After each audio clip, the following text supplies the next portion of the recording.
student, I am Sunita Jha in English grammar based on class 6, 7 and 8. This is our 7th topic, phrases and clause. Student, अपने previous video में मैंने आपको clause और उसके जो 3 type हैं, independent clause, dependent clause और coordinate clause with exercise समझाए थे। अब इस वीडियो में हम डिपेंडेंट क्लॉज के 3 टाइप जो हैं, नाउन क्लॉज, एडजेक्टिव क्लॉज और एडवर्ब क्लॉज, उसका फर्स्ट पार्ट नाउन क्लॉज करेंगे। स्टूडेंट, नाउन क्लॉज जैसा कि नाम से ही पता पड़ रहा है, वह क्लॉज जो नाउन की तरह एक्ट करे वह नाउन क्लॉज है। अब नाउन क्लॉज के बारे में मैंने यहाँ पे और भी कुछ मेंशन किया है, वह मैं आपको विद एक्सरसाइज समझाऊंगी, क्योंकि अगर मैं आपको ऐसे सिंपली बोलूँगी तो आपको समझ नहीं आएगा कि मैं आपको क्या कहना चाह रही हूँ। तो हम एक्सरसाइज से समझेंगे कि यहाँ पे मैंने क्या मेंशन किया है। एक्सरसाइज 2 है, underline the noun clause in the following sentence. नीचे जो सेंटेंस दिए हैं उसमें आपको नाउन क्लॉज अंडरलाइन करना है। अब स्टूडेंट, हमारा सेंटेंस देखिए, व्हाट शी से इज क्वाइट ट्रू। अब यहाँ पे स्टूडेंट सबसे पहले तो आपको यह मालूम करना है कि हमारा डिपेंडेंट क्लॉज कौन सा है, क्योंकि नाउन क्लॉज डिपेंडेंट क्लॉज का ही एक पार्ट है। तो पहले तो आप यह देखिए कि हमारा डिपेंडेंट क्लॉज कौन सा है। मैंने आपको डिपेंडेंट क्लॉज पहचान करने का तरीका बताया था कि वह क्लॉज जो सब ऑर्डिनेट कंजक्शन से स्टार्ट होता है, जैसे कि इफ है, दैट है ना, बिकॉज है, या फिर वॉट है, वेयर है, व्हेन है, विच है, इस तरह के सब ऑर्डिनेट कंजक्शन जिसकी एक पूरी लिस्ट है, मैंने प्रीवियस वीडियो में आपके लिए मेंशन कर दी है। तो जो क्लॉज सब ऑर्डिनेट कंजक्शन से स्टार्ट होता है वही क्या कहलाते हैं, डिपेंडेंट क्लॉज कहलाते हैं। तो हमारा डिपेंडेंट क्लॉज यहाँ पे ये हुआ व्हाट शी से। क्यों हुआ? क्योंकि ये सब ऑर्डिनेट कंजक्शन जो कि व्हाट है इससे स्टार्ट हुआ है, इसलिए व्हाट शी से ये हमारा डिपेंडेंट क्लॉज है। ठीक है, व्हाट शी से ये हमारा डिपेंडेंट क्लॉज है। ठीक है स्टूडेंट, अब ये नाउन क्लॉज क्यों है ये हमें जानना है कि नाउन क्लॉज ये कैसे बना। इसके बाद के वर्ड्स आप देखिए, इज क्वाइट ट्रू। अब इज क्वाइट ट्रू इस वर्ड्स का क्या मतलब है? बिल्कुल सत्य है, यही कह रहा है ना ये वर्ड्स का ग्रुप, बिल्कुल सत्य है। तो आपके मन में सवाल आएगा, बिल्कुल सत्य क्या? तो जो क्या का आंसर दे वही नाउन क्लॉज है। जो आपको क्या का आंसर दे रहा है वह नाउन क्लॉज है।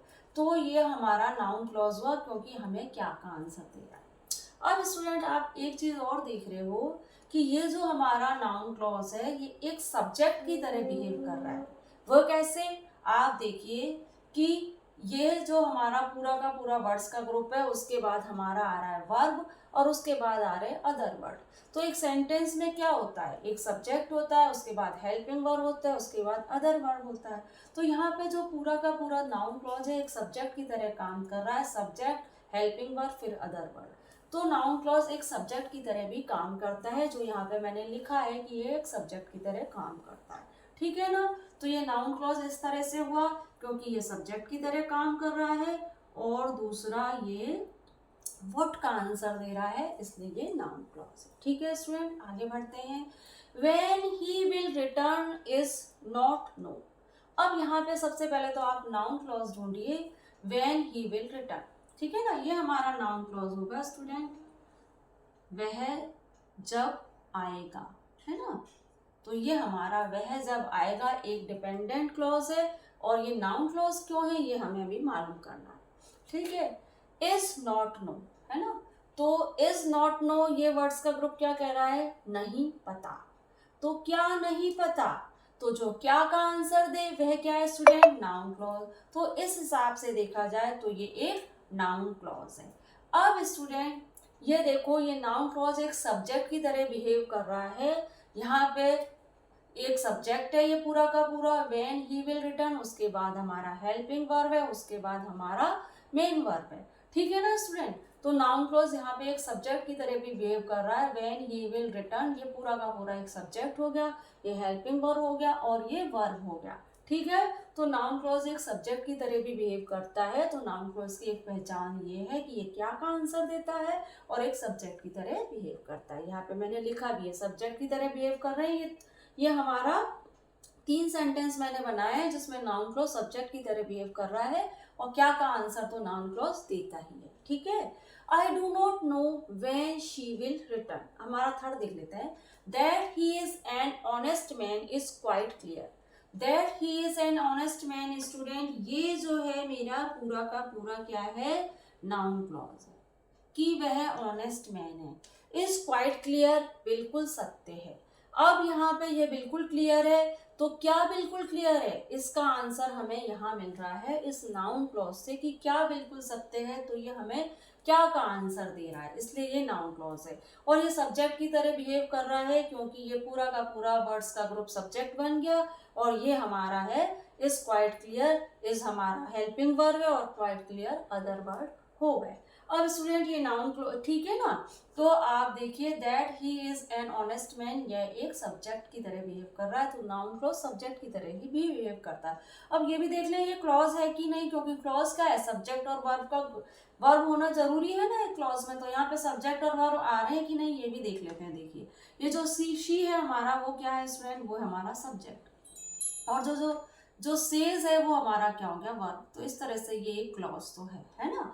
अब यहाँ पे देखिए जो हमारा ही है, ही वो हमारा जो है वो है सब्जेक्ट और विल रिटर्न ये हमारा क्या है, वर्ब है। तो ये सब्जेक्ट और वर्ब का कॉम्बिनेशन है ना। दैट ही जो क्या है वो हमारा सब्जेक्ट है एंड ही इज हमारा वर्ब हो गया, ही हमारा सब्जेक्ट है और इज हमारा वर्ब है। इस तरह से ये एक क्लॉज है, ठीक है ना। तो ये भी देखना होगा कि ये क्लॉज है कि नहीं, क्योंकि क्लॉज की सबसे पहले डिमांड तो क्या है, सब्जेक्ट और वर्ब का कॉम्बिनेशन। उसके बाद ये एक डिपेंडेंट क्लॉज है कि नहीं, आप ये देखिए। तो डिपेंडेंट क्लॉज सबऑर्डिनेट क्लॉज से स्टार्ट होते हैं, सबऑर्डिनेट कंजक्शन से स्टार्ट होते हैं। उसके बाद हम ये देखेंगे कि ये नाउन क्लॉज है कैसे है, क्योंकि ये नाउन क्लॉज का एक एक्सरसाइज है। तो नाउन क्लॉज तो ये है, पर हमें ये जानना है कि ये नाउन क्लॉज कैसे है, ठीक है ना। तो पहले आप डिपेंडेंट क्लॉज ढूंढिए, उसके बाद यह जानिए कि ये नाउन क्लॉज कैसे है।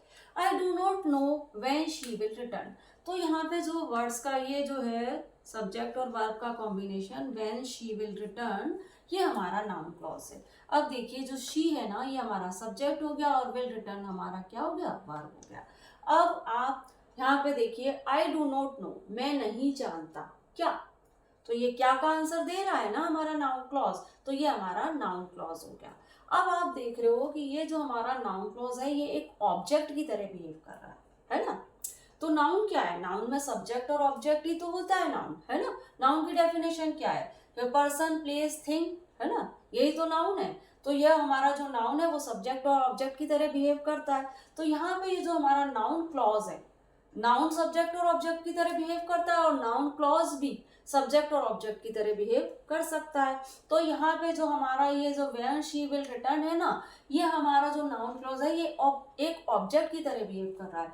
अब ऑब्जेक्ट भी स्टूडेंट दो तरह के होते हैं, एक तो डायरेक्ट ऑब्जेक्ट होता है और दूसरा इनडायरेक्ट ऑब्जेक्ट होता है। मैंने आपको डायरेक्ट ऑब्जेक्ट का वीडियो बना दिया है आपके लिए, आप चाहें तो वहां जाके अच्छे से ऑब्जेक्ट को पढ़ सकते हैं। अब स्टूडेंट डायरेक्ट और इनडायरेक्ट ऑब्जेक्ट की क्या पहचान है, डायरेक्ट ऑब्जेक्ट तो क्या का आंसर देता है और जो इनडायरेक्ट ऑब्जेक्ट है वो आता है आंसर देता है किसके लिए, है ना, कैसे, किसे।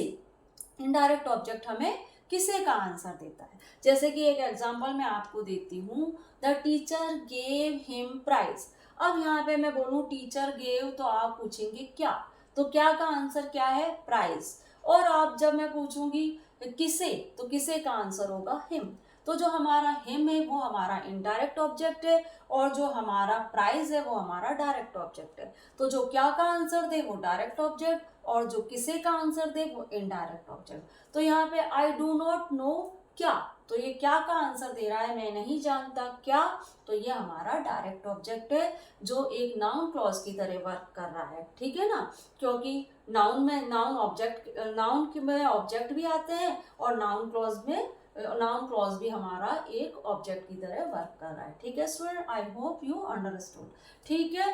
तो ये हमारा नाउन क्लॉज हुआ, ठीक है। He spend whatever he earn, उसने स्पेंड कर दिया, क्या स्पेंड कर दिया, वॉट एवर ही अर्न, जो भी उसने अर्न किया। तो वॉट एवर ही अर्न ये हमारा क्या है, नाउन क्लॉज है। आप देखिए ये हमारा सब्जेक्ट है और ये हमारा वर्ब है। तो स्टूडेंट ये हमारा नाउन क्लॉज कैसे हुआ, ही स्पेंड, उसने स्पेंड कर दिया क्या, क्या का आंसर दे रहा है, इसलिए ये नाउन क्लॉज है। और आप देखिए ये हमारा जो है वो ऑब्जेक्ट की तरह बिहेव कर रहा है। ये नाउन क्लॉज जो हमारा है पूरा का पूरा एक ऑब्जेक्ट की तरह बिहेव कर रहा है, क्योंकि ऑब्जेक्ट जो हमारा डायरेक्ट ऑब्जेक्ट की तरह बिहेव कर रहा है, क्योंकि डायरेक्ट ऑब्जेक्ट हमें क्या का आंसर देता है। यहाँ पे भी हमारा नाउन क्लॉज डायरेक्ट ऑब्जेक्ट की तरह बिहेव कर रहा है, क्योंकि डायरेक्ट ऑब्जेक्ट हमें क्या का आंसर देता है। यहाँ भी हमारा नाउन क्लॉज एक डायरेक्ट ऑब्जेक्ट की तरह बिहेव कर रहा है। डायरेक्ट आपके जो ऑब्जेक्ट होता है वो कब आता है, सब्जेक्ट और वर्ब के बाद ही तो आता है ऑब्जेक्ट। तो यहाँ पे आप देखिए सब्जेक्ट और वर्ब के बाद ऑब्जेक्ट आ रहा है, यहाँ भी सब्जेक्ट और वर्ब के बाद ऑब्जेक्ट आ रहा है, लेकिन एक नाउन क्लॉज की फॉर्म में आ रहा है, ठीक है ना। तो he spend whatever he earn, ये हमारा नाउन क्लॉज है, क्योंकि ये एक ऑब्जेक्ट की तरह, एक डायरेक्ट ऑब्जेक्ट की तरह वर्क कर रहा है, और ये हमें क्या का आंसर भी दे रहा है, ठीक है student. I am selling however want to read a science book, है ना। तो अब यहाँ पे देखिए आप, सबसे पहले तो यहाँ पे whoever want to read, ये तो हमारा क्या है, ये स्टूडेंट हमारा डिपेंडेंट क्लॉज है। whoever want to read, जो भी पढ़ना चाहता है, ठीक है। आई am selling a science book, ये जो मेरा वर्ड्स का ग्रुप है ये मेरा इंडिपेंडेंट क्लॉज है। मैं साइंस बुक सेल कर रहा हूँ, ठीक है। अब साइंस बुक सेल कर रहा हूँ तो किसे, जो किसे का आंसर दे वो क्या होता है, इनडायरेक्ट ऑब्जेक्ट होता है। किसे का आंसर दे वो इनडायरेक्ट ऑब्जेक्ट होता है।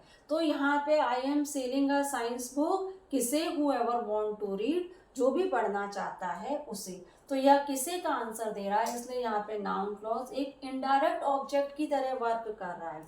तो नाउन क्लॉज हमेशा क्या का आंसर नहीं देता, नाउन क्लॉज किसे का भी आंसर देता है ना। तो इनडायरेक्ट ऑब्जेक्ट के रूप में जब नाउन क्लॉज आता है तो वह किसे का आंसर देता है, ठीक है।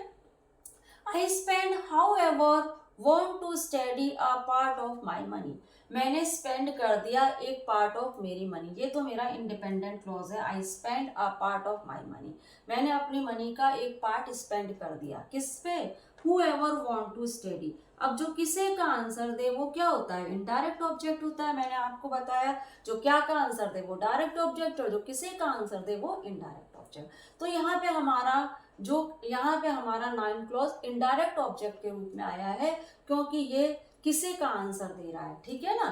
तो ये हमारा नाउन क्लॉज हुआ, और ये हमारा नाउन क्लॉज तो ये है ही, और उसके बाद ये सब्जेक्ट और वर्ब का कॉम्बिनेशन भी है ना। whoever want to study, ये want तो हमारा वर्ब हो गया, और ये जो हमारा सब्जेक्ट हो गया, whoever हमारा सब्जेक्ट के रूप में आया है, ठीक है स्टूडेंट। अब आगे देखते हैं आगे क्या सेंटेंस है। We are what our elders teach us, तो यहाँ पे आप देखिए कि यहाँ पे पहले तो हम नाउन क्लॉज ढूंढ लेते हैं। नाउन क्लॉज कौन सा है, नाउन क्लॉज हमारा ये what our elder teach us, जो हमारे एल्डर हमें सिखाते हैं। We are, हम होते हैं क्या होते हैं, what our elder teachers, जो हमारे एल्डर हमें सिखाते हैं वही हम होते हैं, ठीक है। तो क्या का आंसर दे रहा है, इसलिए स्टूडेंट ये नाउन क्लॉज है। अब देखिए ये जो नाउन क्लॉज है स्टूडेंट, ये एक सब्जेक्टिव कॉम्प्लीमेंट के रूप में आया है। कॉम्प्लीमेंट पे भी स्टूडेंट मैंने वीडियो बना रखी है। कॉम्प्लीमेंट दो तरह के होते हैं, एक सब्जेक्टिव कॉम्प्लीमेंट, एक ऑब्जेक्टिव कॉम्प्लीमेंट। अगर आपको डिटेल में पढ़ना है तो आप जाकर डिस्क्रिप्शन में लिंक दे रखा है, आप वहाँ जाके पढ़ सकते हैं। अब मैं आपको बता देती हूँ कि सब्जेक्टिव कॉम्प्लीमेंट वह होता है, कॉम्प्लीमेंट वह होते हैं जो पूरक का काम करते हैं। अब सब्जेक्टिव कॉम्प्लीमेंट है जैसे कि है राम इज डॉक्टर, तो राम कौन है, डॉक्टर है। डॉक्टर कौन है, राम है। अगर आप इसे रीनेम करके देखेंगे तो वही आंसर मिलेगा जो आपने आपके सब्जेक्ट का आंसर है। जैसे राम का आंसर क्या है, डॉक्टर, डॉक्टर का आंसर क्या है, राम, ठीक है। तो ये सब्जेक्टिव कॉम्प्लीमेंट इस तरह से होते हैं, ठीक है। अब हम देखो वी आर, हम हैं, हम क्या है, वॉट आवर एल्डर टीचर्स, तो हम हैं जो हमारे एल्डर हमें सिखाते हैं। जो हमारे एल्डर हमें सिखाते हैं वही हम हैं। तो सब्जेक्टिव कॉम्प्लीमेंट हो रहा है ना, सब्जेक्ट हमारा वी है और उसको कॉम्प्लीमेंट कर रहा है ये noun clause, what our elder teachers, है ना। और इस नाउन क्लॉज इसको अगर हम रीनेम करेंगे तो भी ये हो जाएगा। तो ये हमारा क्या हुआ, सब्जेक्टिव कॉम्प्लीमेंट के रूप में आया है नाउन क्लॉज, ठीक है। अब देखिए he become what his parents want, वह बन गया, है ना, वह है what his parents want, है ना। तो जो उसके पेरेंट्स चाहते थे, व्हाट हिज पेरेंट्स वांट्स, ये हमारा क्या है स्टूडेंट, ये हमारा नाउन क्लॉज है। अब कैसे है ये हमें जानना है। वह बन गया, क्या बन गया, जो क्या का आंसर दे वह नाउन क्लॉज है।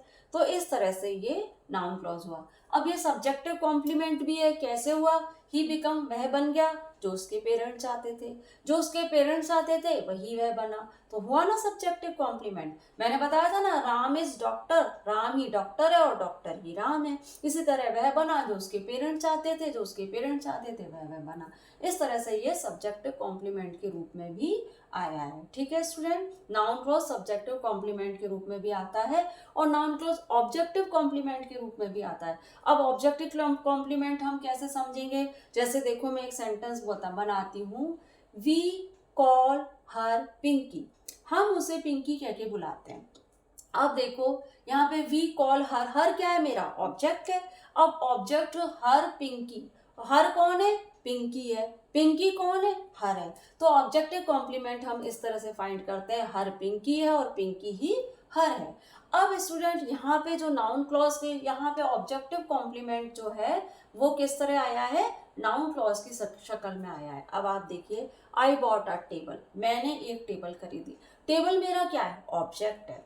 अब ऑब्जेक्ट को ऑब्जेक्टिव कॉम्प्लीमेंट के रूप में आया है, देखिए noun clause, that I always need, table मैंने खरीदी किस लिए, जिसकी मुझे हमेशा जरूरत थी, है ना। तो ये ऑब्जेक्ट को कॉम्प्लीमेंट करे, जो ऑब्जेक्ट को का पूरक बने, जो ऑब्जेक्ट का पूरक बने वो ऑब्जेक्टिव कॉम्प्लीमेंट होता है। तो यहाँ पे हमारा नाउन क्लॉज ऑब्जेक्टिव कॉम्प्लीमेंट के रूप में आया है, टेबल जिसकी मुझे हमेशा जरूरत थी, जिसकी मुझे हमेशा जरूरत थी वो क्या है, टेबल है। ठीक है ना, तो दैट आई ऑलवेज नीड, जिसकी मुझे हमेशा जरूरत थी।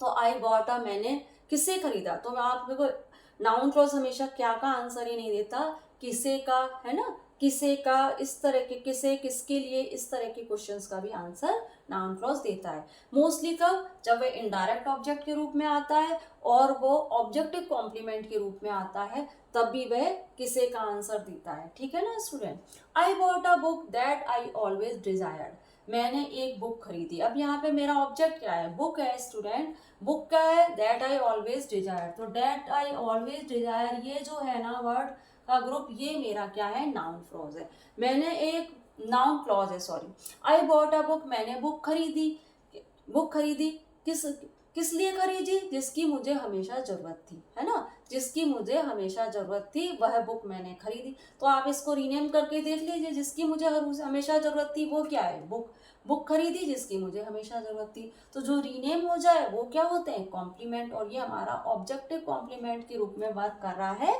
Noun clause. ठीक है ना स्टूडेंट, तो नाउन क्लॉज ऑब्जेक्टिव कॉम्प्लीमेंट के रूप में भी वर्क करता है और किसे का भी आंसर देता है। मैंने एक बुक खरीदी, किस लिए खरीदी, तो ये किस लिए और किसे के आंसर भी देते हैं नाउन क्लॉज कभी कभी, पर मोस्टली ये क्या का आंसर देते हैं। ठीक है, अच्छा अब देखिए जो नाउन क्लॉज है वो ऑब्जेक्ट ऑफ प्रीपोजिशन के रूप में भी वर्क करता है। अब ऑब्जेक्ट ऑफ प्रीपोजिशन से आप क्या समझते हैं कि प्रीपोजिशन के बाद जो वर्ड आते हैं वो ऑब्जेक्ट के रूप में आते हैं। ठीक है ना, और आपको पता है कि नाउन एक ऑब्जेक्ट, ऑब्जेक्ट एक नाउन ही है और नाउन क्लॉज भी ना, इसलिए नाउन क्लॉज भी एक ऑब्जेक्ट के रूप में काम करता है। अब प्रीपोजिशन तो आप जानते हैं ना, प्रीपोजिशन क्या है, प्रीपोजिशन है ऑन, इन, अंडर, अबोव, ठीक है ना, और कई तरह के प्रीपोजिशन है, टू, फॉर, फ्रॉम, इस तरह से स्टूडेंट कई प्रकार के प्रीपोजिशन होते हैं। तो नाउन क्लॉज जो होता है वो एक प्रीपोजिशन के ऑब्जेक्ट के रूप में भी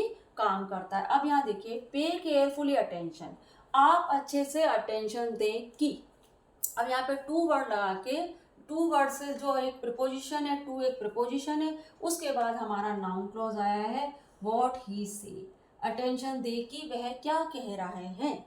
तो यहाँ पे व्हाट ही से एक प्रीपोजिशन के बाद आया है ऑब्जेक्ट की तरह। तो यहाँ पे टू प्रीपोजिशन है और उसके बाद जो ये नाउन क्लॉज है एक प्रीपोजिशनल ऑब्जेक्ट की तरह काम कर रहा है। ठीक है ना student, all depends on how it is done, सब कुछ इस पे डिपेंड करता है कि यह किस तरह से होता है। तो हाउ इट इज डन ये तो क्या है स्टूडेंट, हमारा नाउन क्लॉज है। अब आप देखिए कि ये एक प्रीपोजिशन के बाद आया है जो कि है ऑन, तो ये ऑन प्रीपोजिशन के बाद आया है, तो इस तरह से ये ऑब्जेक्ट ऑफ प्रपोजिशन बन रहा है। ये हमारा जो नाउन क्लॉज है वो ऑब्जेक्ट ऑफ प्रपोजिशन की तरह काम कर रहा है, ठीक है। तो नाउन क्लॉज प्रपोजिशन के ऑब्जेक्ट की तरह भी आता है। तो स्टूडेंट यहाँ पे मैंने यही सब लिखा है, ये जो एक्सरसाइज के थ्रू मैंने आपको समझाया है वही मैंने यहाँ पे देखिए, ये जो मैंने 3 सेंटेंस बनाए हैं ये सब्जेक्ट को, नाउन क्लॉज यहाँ सब्जेक्ट के रूप में काम कर रहा है, और यहाँ पे मैंने जो 4 सेंटेंस बनाए हैं 4, 5, 6, 7, ये जो है मैं वहाँ पे मेरा नाउन क्लॉज इनडायरेक्ट ऑब्जेक्ट और डायरेक्ट ऑब्जेक्ट के रूप में काम कर रहा है। यहाँ पे मैंने जो 4 सेंटेंस, ये 4 सेंटेंस में मेरा 8, 9, 10 और 11, इन 4 सेंटेंस में मेरा जो नाउन क्लॉज है वो सब्जेक्टिव कॉम्प्लीमेंट और ऑब्जेक्टिव कॉम्प्लीमेंट के रूप में काम कर रहा है। और यहाँ पे जो मैंने 12 और 13 जो सेंटेंस मेरा है जो क्लॉज, वो उसमें मेरा जो नाउन क्लॉज है वो ऑब्जेक्ट और प्रपोजिशन के रूप में काम कर रहा है। तो स्टूडेंट नाउन क्लॉज हमारे subject, direct object, indirect object, subject complement, object of preposition के रूप में काम करते हैं। और noun clauses answer the question of what. Noun clause mostly what question का आंसर देते हैं, लेकिन कभी कभी इनडायरेक्ट ऑब्जेक्ट और ऑब्जेक्ट ऑफ कॉम्प्लीमेंट, और जब हम ऑब्जेक्ट ऑफ प्रपोजिशन के रूप में जब नाउन क्लॉज आते हैं तो वही किसे और किस लिए का भी आंसर देते हैं। तो स्टूडेंट नाउन क्लॉज आपके किसी भी फॉर्म में आए तो आप उसे इजीली पहचान सके, इस कॉन्सेप्ट को ध्यान में रखते हुए मैंने यहाँ पे आपके लिए एक्सरसाइज बनाई है। आई होप आपके लिए हेल्पफुल रही होगी। अब स्टूडेंट अगले वीडियो में मैं आपको एडजेक्टिव क्लॉज समझाऊंगी, जो कि जिसे हम रिलेटिव क्लॉज भी कहते हैं। तो स्टूडेंट आई होप आपके लिए ये हेल्पफुल रहा होगा। So stay connecting, keep learning and thank you for watching student.